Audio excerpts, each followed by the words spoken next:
Film Julie Cohen. Julie, thank you so much.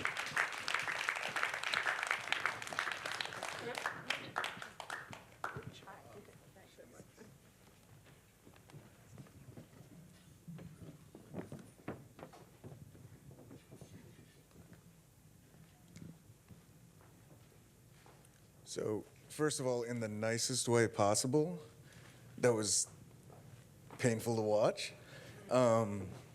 So many of my soldiers are just like Sergeant Nick Mendez, but they don't get, big screen treatment. So let's have one more hand for taking us through this whole story.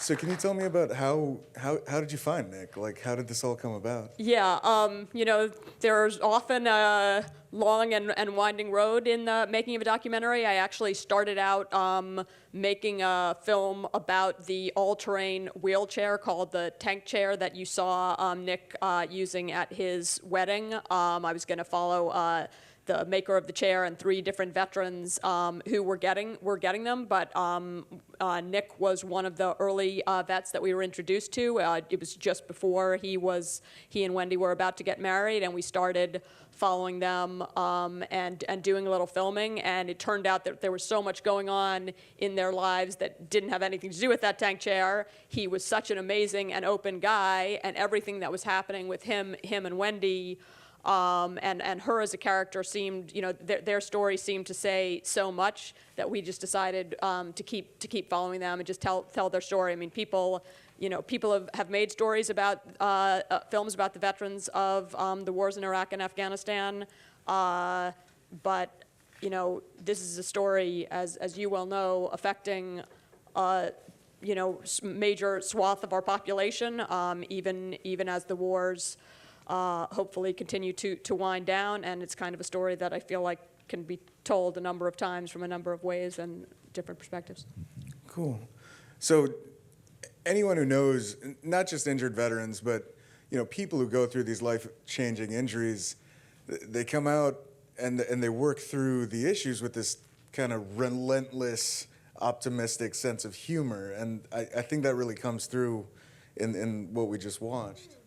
Absolutely. I mean, Nick's a funny guy. He was a funny guy before his injury. Yeah, he's a funny guy now. Yes, as you're saying, I mean, I think maybe a perception in the civilian world would be like, oh, you're not going to be laughing in a situation like that. But no, actually, you're laughing more, and he's not the only one. John Schumacher was a funny guy also. I met a number of very funny disabled vets in the making of this film. So, people talk about the importance of humor, and I think Nick and Wendy, and for all of us, and I think Nick and Wendy just show that.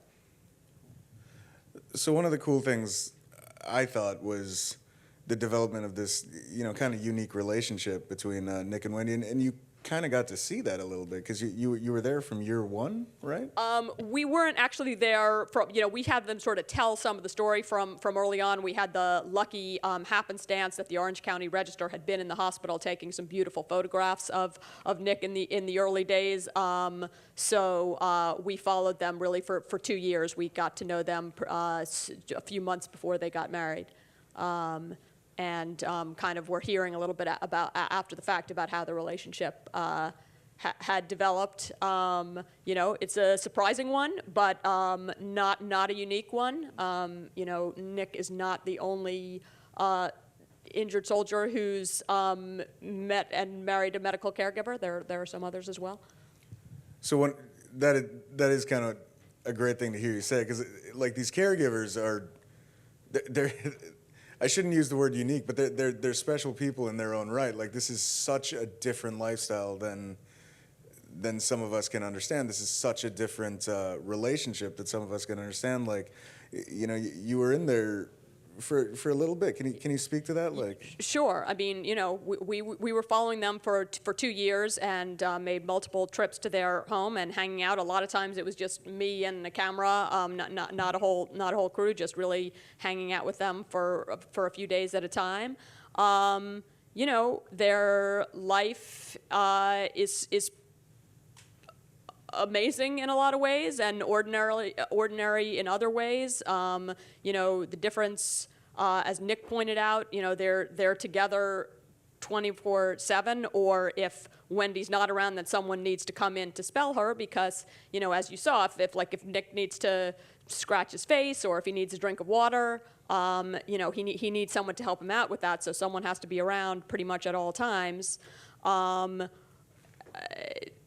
it's just part of the kind of day-to-day life for them. What I noticed pretty early on is like the dispensing pretty quickly with the words please and thank you. There's not like a whole lot of, there's not a whole lot of politeness between them because I can't do that with my wife yet. Yeah, because if he was saying like, can you please give me water every time he needed, a sip of water, it would get ridiculous. And there's so much that's, all couples that have been around together for a while start to have sort of a choreographed life where you sort of know what one's going to do and the next, and they sort of have that even more so. There's sort of like both like language, emotional, and physical communication between them that happens. That's pretty interesting to watch. Cool. So as you heard, I do represent the city. So just two quick things before I give it to you guys to ask her some questions. You heard Nick say something about, hey, if you could help us with property taxes. Now, New York City definitely does that. So if you know a veteran, or if you are a veteran, or if you're a family member or something, and your veteran is a property owner in New York City, make sure they go to the Department of Finance's homepage and find out about property tax exemptions, or just come to the Department of Veteran Services, and we'll be happy to walk you through that. Second thing, we are a caregiver city. So we're partnered with the Hidden Heroes Project. So you can go online, just Google Hidden Heroes. We offer all kinds of support, and if you just need something as a caregiver, if you know a caregiver that needs anything, we aggressively try to help that. So that said, what do you guys have to ask? There you go. There's a mic coming over.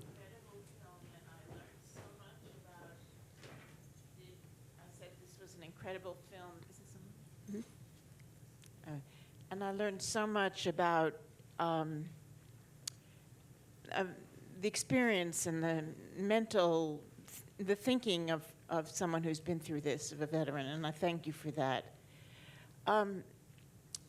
As someone with some degree of an industrial design background, I wanted to ask what things you think need designing, what kinds of issues in the physical environment need addressing by industrial designers, architects, and so on? It's a great question. I think the real answer is that those needs are so individualized, and one of the big problems with helping severely, someone who's paralyzed is there's all kinds of projects where people kind of design stuff without an individual's needs in mind. And I think actually what Nick needs, as an example, is someone who, those who are willing to help out, and Homes for Our Troops was an example of this, who are willing to go and interview him and figure out in a very specific way, like, what do you need in your house and in your life, because every single person's situation is different. And I think kind of the problem in terms of technology and design to help paralyzed vets and other disabled and paralyzed people is sort of cookie cutter approaches rather than the more time-consuming, labor-intensive process of figuring out what an individual's needs are and working, not putting the cart before the horse to solve those kind of problems. Hi there. Congratulations on the documentary. Loved it. I was just curious as to what kind of relationship Nick had with his mother after his injury. Was there one at all, or? Yes, Nick and his mom do have a relationship.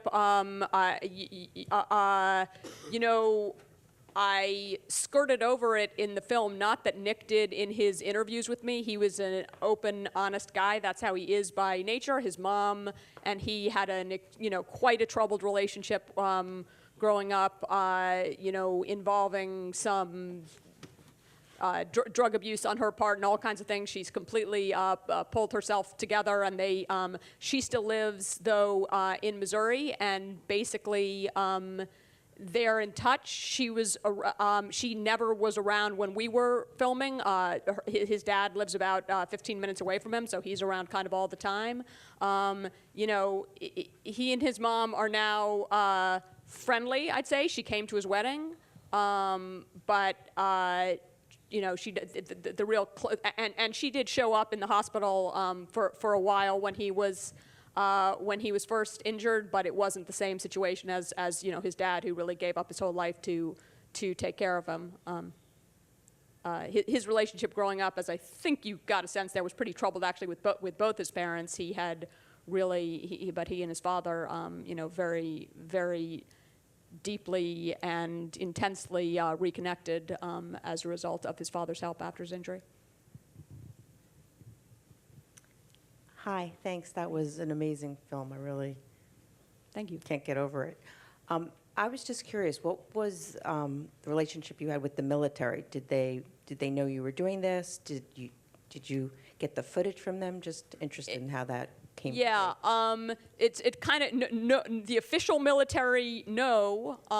You know, truthfully, when you're doing these kind of exercises in filmmaking or journalism, you're sort of trying to get directly to the relevant people, trying to go through as few as possible bureaucracies. We had the really good fortune that when we'd been following Nick and Wendy around without really, asking anyone's permission in particular. Nick's retired from the military, so that really wasn't an issue. And when we came to a place of wanting to find and then get in touch with Sergeant Baeza and Sergeant Parks, the two guys who had saved Nick's life, Medic Parks, we. Rather than going through military PR channels, I actually went straight to Colonel Mintz, figuring like someone who has a personal relationship with Nick, may or may not want to help us out. I got in touch with Colonel Mintz and said, I really want to interview you, and I'd love to find Specialist Parks and Sergeant Baeza. He, fortunately, as you saw, he was an incredibly open guy, even though he's actually gone on to a pretty serious, he's the head of ROTC for the Northeast region now. So I went and interviewed him down at Fort Dix. And he put me in touch with the other soldiers, one of whom Parks was stationed in Germany and couldn't come over, but Sergeant Baeza still active duty in Fort Hood, and because Colonel Mintz wanted this to happen, he just sort of talked to the bigwigs at Fort Hood, and they said, sure, send Sergeant Baeza out to. I was actually quite surprised how smoothly that all went. That they were willing to send Sergeant Baeza out to California. I mean, I paid his plane ticket, but that they were gonna let him take a few days off of work to do this without like a PR person having to come beside him, and terrific young man who's. Served 4 tours and is very eager to serve 5th before he retires. So just as some context, when I was an officer, it would have taken an exceptional presentation to convince me to get in front of camera and say the things they did. So I think it really does speak to the integrity of your project and the way you were able to present it to these people. Because a sergeant first class and a colonel are senior leaders in the Army who have things to be worried about when speaking on camera. Absolutely. I was, as I think you saw from this film, Colonel Mintz is like an extremely impressive guy, and it's like my deepest hope that people in positions, in senior leadership positions in our military are thinking and feeling as much as he is about every step of what he's doing. I think he just kind of, he spoke to Nick to hear kind of what we were doing. I also had kind of information that he wanted about how Nick had made. He would think he was so thrilled to hear how much better Nick was doing since he had last heard from him, that he just agreed and just said, like, screw it, I think I'm just gonna do this. I actually know he didn't go out of his way to get any permission, just decided this was something he wanted to do and did. Hi, somebody else up there? Nick made one comment about how he didn't go to the VA hospital to fix his chair, and I noticed your cameras didn't really seem to go there either. I was just wondering, was that because the military wouldn't give you access? Correct. And what do you know about the quality of the medical care that Yes, the VA provided the to Nick? quality of his care has kind of been mixed. I actually did go to the doctor with him, but not with cameras. And yeah, I put in a request to go with him to his local VA for some reporters, thinking that I was going to go through this whole bureaucratic process of, oh, you have to, show what I thought I was going to have to write letters outlining what I was going to do, and that eventually I'd be turned down, but we'd go through all this, process first. There was no process. They just said, no cameras, no media ever, forget it. Wendy wanted me to be there. She was offering to use her cell phone as a hidden camera. She was all psyched about the whole thing. I know, and my friends from Network Legal and Standards up there will tell you that California's hidden camera laws are extremely strict. I said, no way, Wendy, we're not doing that. But I would love to join you guys. It was actually his first appointment with a new doctor that he'd been given. He's had a complicated relationship with the VA. It certainly isn't all bad. I mean, they did a pretty amazing job during, the months that he spent in the hospital, and certainly a lot of progress was made through good care, although, as you saw, he wasn't always treated very sensitively by some of the medical people that he dealt with. He definitely had complaints about certain doctors he had seen. He seemed to like the new doctor that I went to the appointment with. I thought the guy was actually strikingly insensitive to Nick in certain ways. And so all I could say, it was sort of a mixed picture. Congratulations on a wonderful film. Also, I love The Sturgis Queens. It's such a great movie. Thank you. We're very different from this one. Oh, yeah, totally different, yeah. Well, I saw it up at Jacob Burns Film Center, and they had food afterwards, which was nice. So it was great. I was Sturgis. There's a reception upstairs after this. Oh, great. All right, yeah. Good. I have half a sandwich back there. No sturgeon, though. Sorry. Okay, I can live with it. I'm an Afghan veteran. I was there in 2013, and you kind of touched on it in the documentary. I'm also a member of the New York City Veterans Mental Health Coalition, which, of course, the city is involved with Commissioner Sutton and whatnot. But is PTSD? You mentioned it at the parade, but I didn't see you delve into that. And then sometimes with happy-go-lucky folks, sometimes it's discounted, thinking everyone's okay. But did you talk to him about that? Did he not want to talk? No, we did talk about that. In fact, at a certain point, I had a little section in there, but then ended up not including it in the final cut. Nick does struggle with some PTSD. It certainly seems to be less significant than a number of other vets that I met working on this project.